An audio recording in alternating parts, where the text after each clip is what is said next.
Sekarang ini pilihan mobil listrik di harga 300 jutaan itu makin beragam, makin banyak, dan masing-masing punya keunikannya.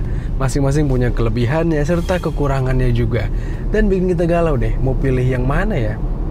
Tapi menurut kami, kalau kalian lagi cari mobil listrik untuk dipakai bareng keluarga, dipakai antar jemput anak sekolah, yang siap juga dipakai road trip karena punya jarak tempuh yang jauh, serta mobil listrik yang juga canggih, rasanya mobil yang kami sekali ini bisa kalian jadikan pilihannya.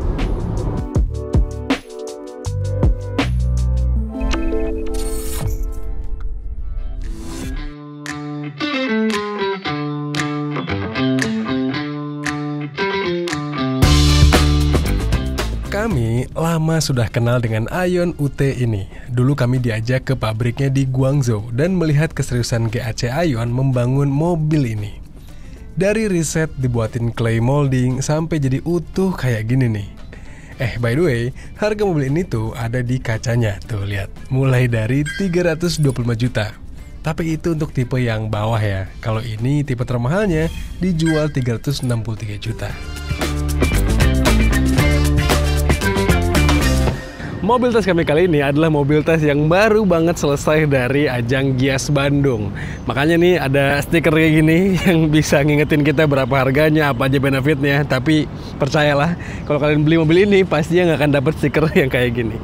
Nah, secara umum kami sih suka teman-teman dengan desain Aion UT ini yang ada kesan imut-imutnya, tapi juga tetap menonjolkan aura yang sporty karena garis desainnya itu tegas-tegas gitu.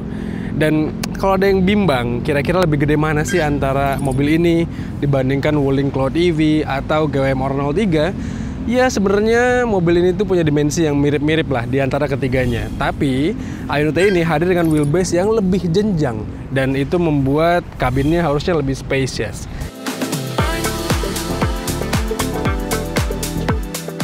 Desain mobil ini memang lebih di tengah deh, nggak terlalu imut kayak Cloud EV atau Ora 03. Masih ada kesan tegasnya dengan ornamen di pilar C. Pemilihan model lampu utama hingga DRL yang agresif kelihatannya. Dan model lampu belakangnya juga lebih berani nih ketimbang rival-rivalnya. Tadi kami sempat mention juga soal wheelbase yang mobil ini tuh paling panjang di kelasnya kan? Nah, itu tuh yang bikin mobil ini bisa lebih lega ruang duduk penumpang di belakangnya. Mana ini juga kursi belakangnya bisa di-setel jadi sofa lagi. Cocok nih kalau mau istirahat sambil ngecas. Untuk urusan fitur, ini tuh mobil yang termasuk lengkap lah, apalagi karena ini tipe termahalnya. Dan kalau dibandingkan dengan rivalnya kayak Wuling Cloud EV atau GWM Ora 03, layar head unitnya ini terlihat lebih atraktif. Aion UT ini dibekali dengan layar head unit yang besar teman-teman, dan semuanya bisa diatur lewat sini. Ini bahkan bisa disambungkan dengan Apple CarPlay dan Android Auto secara wireless, dan ya layaknya mobil modern, mobil Cina kekinian gitu ya. Segala fitur fundamental ditaruh di layar sini. Kalau kalian udah mulai terbiasa atau nggak masalah sama pengaturan yang dipindahin ke layar, harusnya sih nggak ada masalah sama sekali dengan Aion UT ini. Tapi buat kami sih, ternyata masih perlu pembiasaan nih untuk cari cara atur arah spion sampai ngelipetnya. Atau untuk atur auto hold, pengaturan AC, sampai cara untuk panoramic roof-nya juga semua ditaruh di layar sini. Tapi ya pelan-pelan deh kita pelajari dan manfaatin shortcut buttonnya. Harusnya sih aman lah ya. Bicara soal panoramic roof-nya, itu tuh fitur yang hanya tersedia di tipe termahalnya. Selain itu, di tipe termahal ini kita juga bisa dapat electric power tailgate atau pintu bagasi yang bisa kebuka secara elektris. Dan juga dapat pendingin jok atau ventilated seat. Sama ini yang kami juga suka di Aion UT tipe termahal ini, ada fitur yang sederhana tapi nggak semua mobil punya. Nih, biasanya ada fitur yang ditaruh di sini tuh untuk naruh kacamata gitu ya. Kalau ini enggak. Ini mereka taruh cermin. Jadi kita bisa ngelihat ke belakang, bisa mantau kalau kita lagi bawa barang, lagi bawa bayi, lagi bawa peliharaan gitu ya. Kita bisa mantau mereka dengan melalui kaca cermin sini. Jadi kita nggak perlu repot-repot untuk ngelirik ke belakang atau bahkan ngegeser spion tengah. Iya, ini fiturnya sederhana tapi nggak banyak pabrikan yang pengen buat kayak gini. Mereka menyebutnya dengan front baby mirror. Asik ya? Tapi dengan segala kelebihannya, sayang banget deh, di mobil tes kami kali ini ada beberapa part yang rasanya build quality-nya tuh kurang sempurna gitu.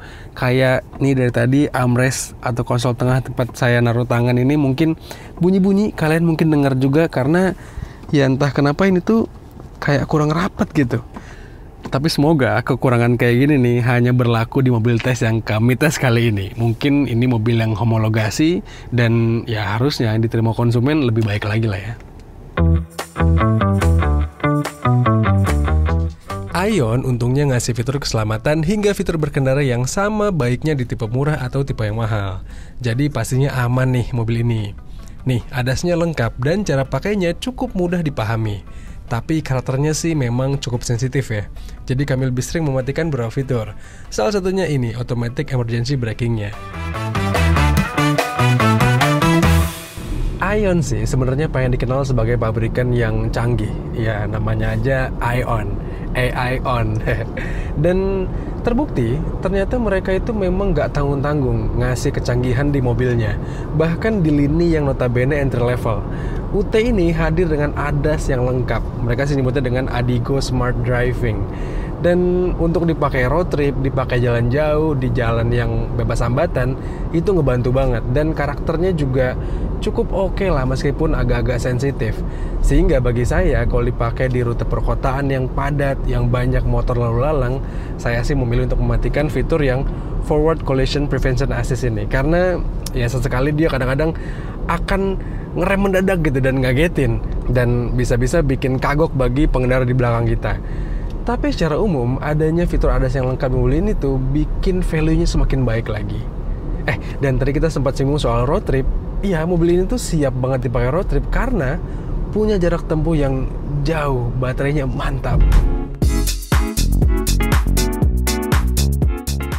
Aion UT tipe termahal ini dibekali baterai yang besar dan diklaim pas dites secara NEDC bisa dibawa sampai dengan 500 km. Tapi ingat, itu tes dengan gaya berkendara ekonomis ya, dan mungkin nggak pakai AC. Menurut kami sih, realitanya bisa saja lebih rendah. Tapi dengan baterai yang besar ini sih hitungannya, kita jadi fleksibel banget mau bawa kemana aja. Cocok deh ini buat liburan akhir tahun atau mudik nanti. Nah, enaknya juga ngecas mobil ini tuh nggak pakai lama. Dan ada juga fitur V2L-nya. Jadi kalau mau camping atau work from car bisa banget. Meski ini saat kami tes, Aion nggak ngasih adapter V2L-nya. Jadi kami belum bisa coba berapa efektif penggunaannya.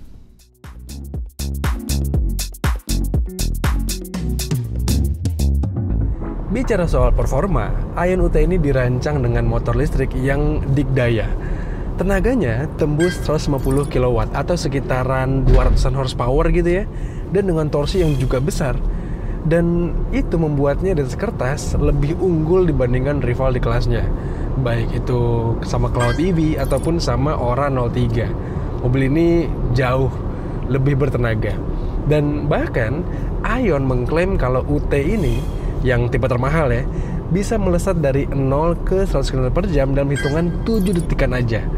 Wow, itu sebuah performa yang mantap untuk mobil yang terlihat imut-imut kayak gini. Dan tapi kalau kita ngomongin soal karakternya yang cukup dibuat performance oriented ini, ternyata nggak imbang nih dengan karakter handling dan suspensinya yang diset ke arah nyaman.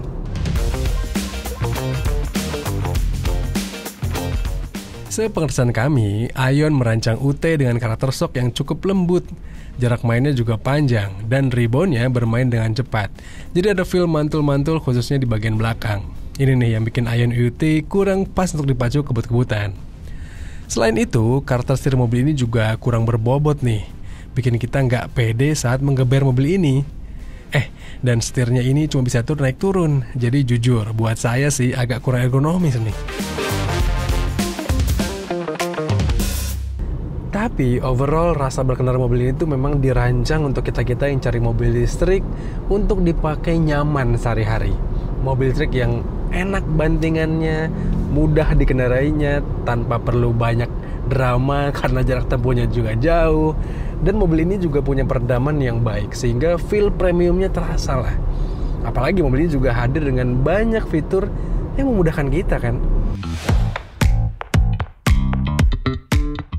Gak salah dong kalau kami bilang mobil ini salah satu yang paling punya nilai tawar lebih di kelas mobil listrik 300 jutaan.